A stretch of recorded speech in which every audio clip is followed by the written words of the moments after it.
Félix Mayolas fue propietario y fundador del primer molino harinero que se instalara en Tres Arroyos en 1890, inicialmente llamado Molino Tres Arroyos.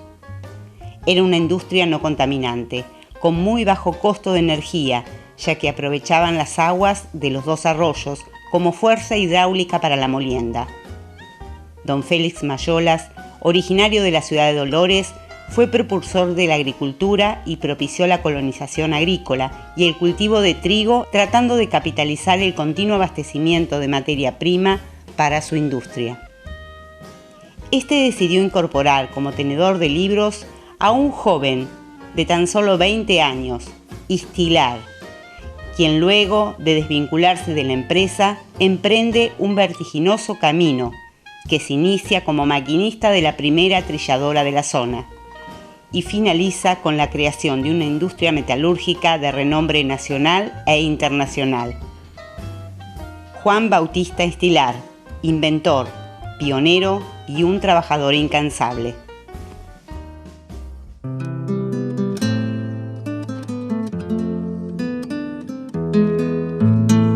Tres Arroyos es una ciudad pujante, con historia e identidad propia. El nombre de las calles tiene nuestra cultura, nuestra historia. Muchas de ellas son recordadas por batallas, sucesos, personajes, incluso provincias. Otras son un misterio. Nadie sabe por qué las calles se llaman así. Los invito a disfrutar y descubrir nuestra historia, porque las calles hablan.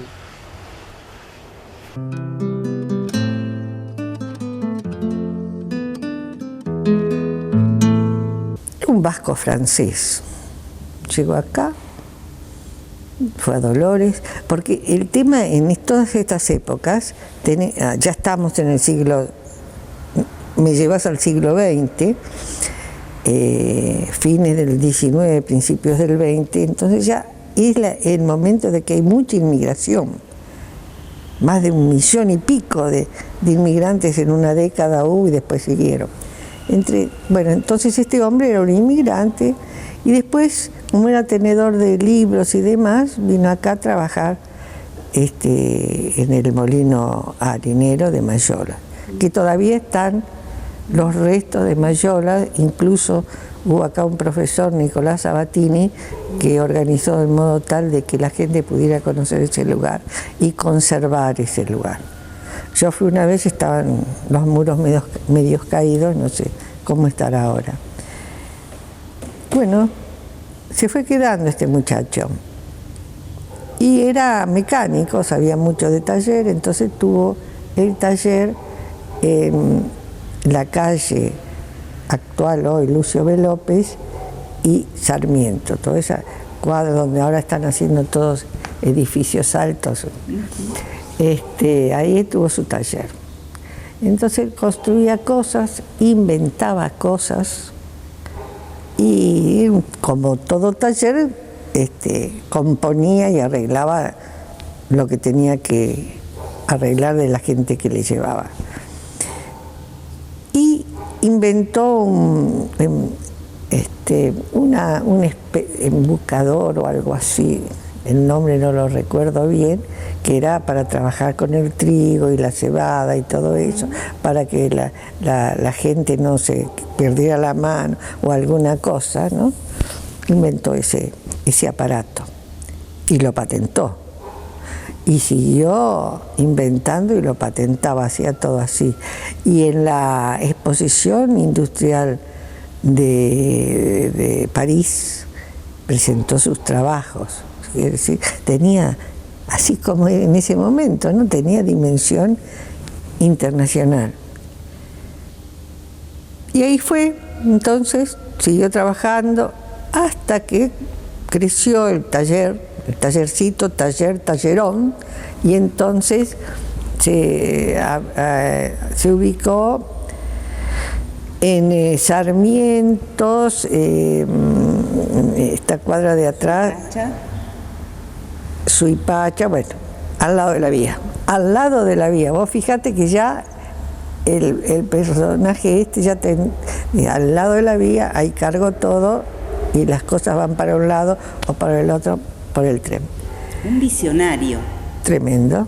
Él veía más que nosotros. Y era capaz, y era tesonero. Era un individuo que vos lo veías por la calle, era flaquito, ni alto ni bajo, así como cualquier persona común, estándar, digamos. Caminaba medio así, mirando siempre para abajo, con las manitos para atrás, o meditando, me lo imagino así, pero según los datos es así, y con un sombrerito.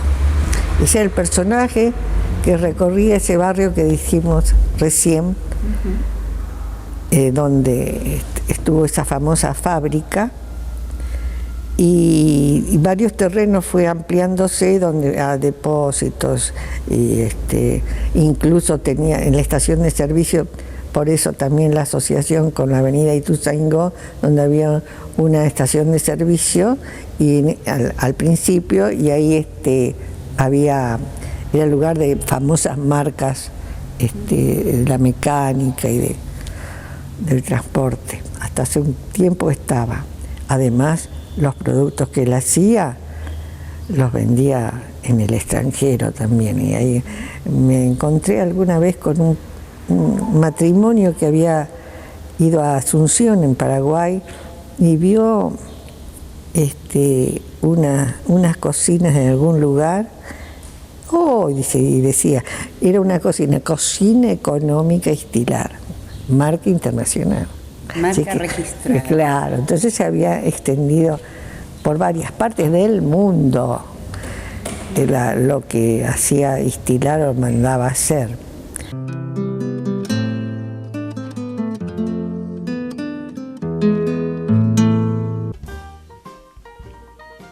En 1808 el pueblo se transforma en ciudad y producto del trabajo y esfuerzo colectivo de hombres y mujeres, este ejido urbano fue creciendo.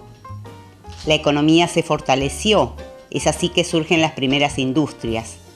Un hombre visionario, Juan Bautista Estilar. Llegó a la Argentina con tan solo 10 años desde su Francia natal.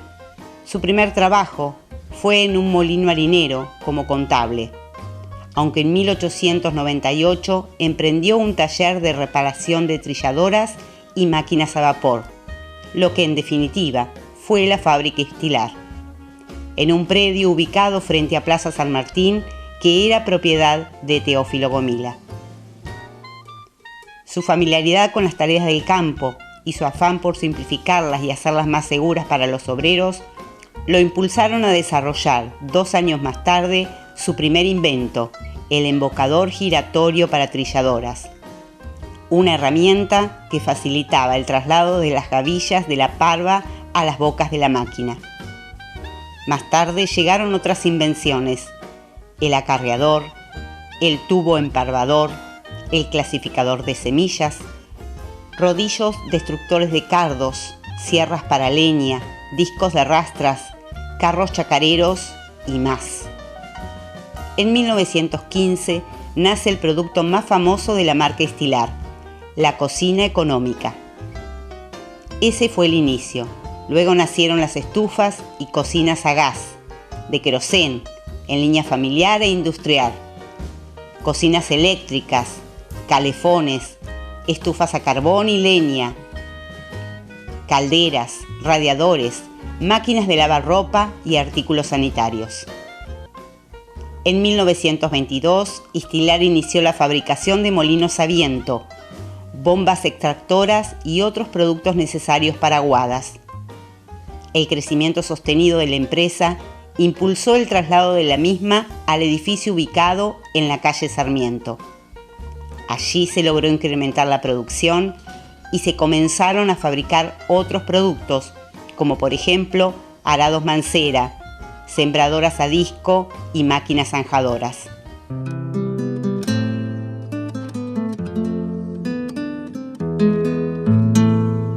Y él se compró una casa.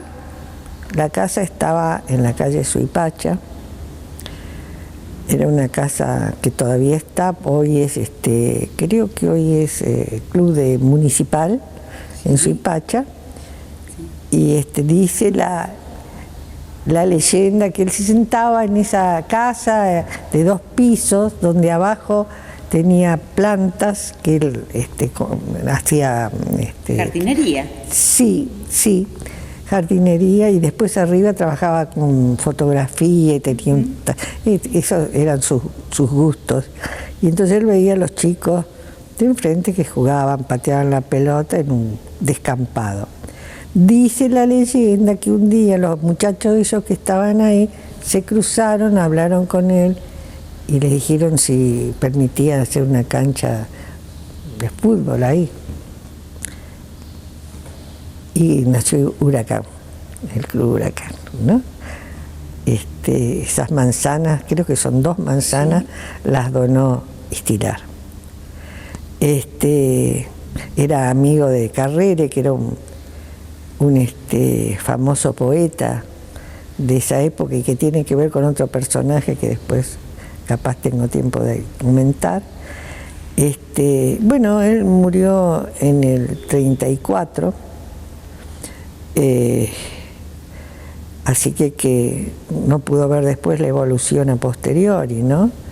Pero porque él solamente no se dedicó a la fábrica, él se dedicó al crecimiento de la ciudad.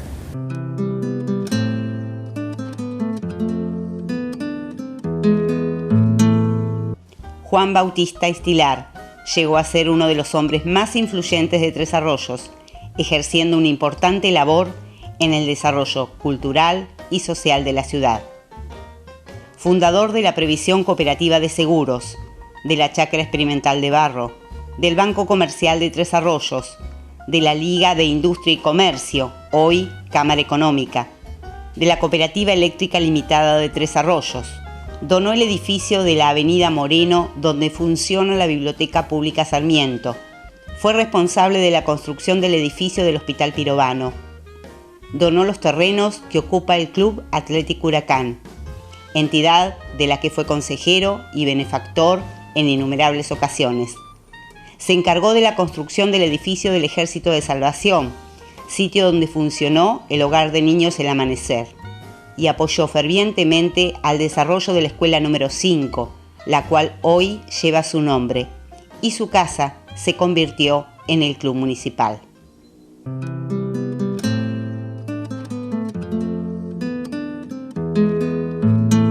Fundador también de la Liga del Comercio y la Industria, de la Biblioteca Sarmiento, donó el terreno y el salón de actos y un salón de entrada que tenía la Biblioteca Sarmiento.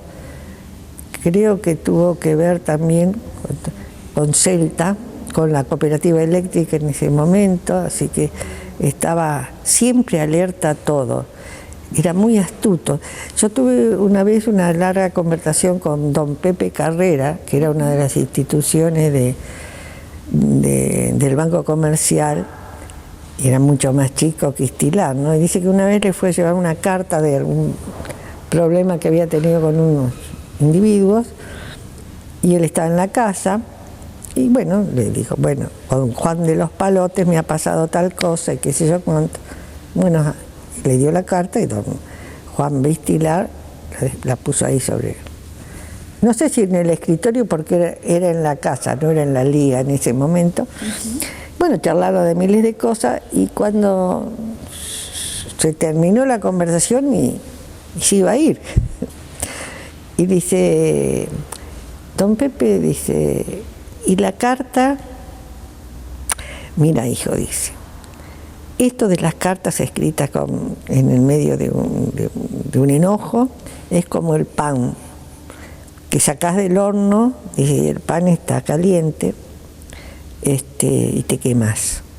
Déjalo que se enfríe tu mal humor y después, cuando pase el tiempo y te acomodes nuevamente y pienses en cómo sería la reacción del que lea la carta cómo se cumpliría el cometido que vos querés, ahí actuamos. Y esto es simplemente para recordar cómo era don Juan B. Istilar, ¿no es cierto? Era parte de las instituciones. Pero acá hay esta es una audición para hablar del nombre de las calles. Entonces uno se pregunta, ¿por qué Istilar acá? ¿Por qué no se puso en tantos lugares donde estuvo? ¿Y por qué él salvó al banco? Porque resulta que el banco, en los años 30, la crisis del año 30, se cerraba. Entonces él llamó a la junta de acreedores, les dijo, avalamos, ponemos dinero y demás, y sostenemos este banco para que siga adelante, para que no se cierre, ahí en esa esquina, ¿no? Y salvó el banco y tuvimos nuestro banco, que ya se perdió esa parte, ¿no? Nuestra, pero él salvó el banco junto con todos los que firmaron su aporte para que el Banco Comercial no desapareciera en Tres Arroyos. Y sus sucesores, entonces después dijeron, tenemos que poner el nombre a una calle. Claro, ¿viste? Y su edificio ahora no existe ese. La Piqueta lo tiró al Sarmiento, volviendo a la fábrica, ¿no? Sarmiento. Sí. El techo se caía, las latas o no sé qué, las chapas del techo se volaban. Y bueno.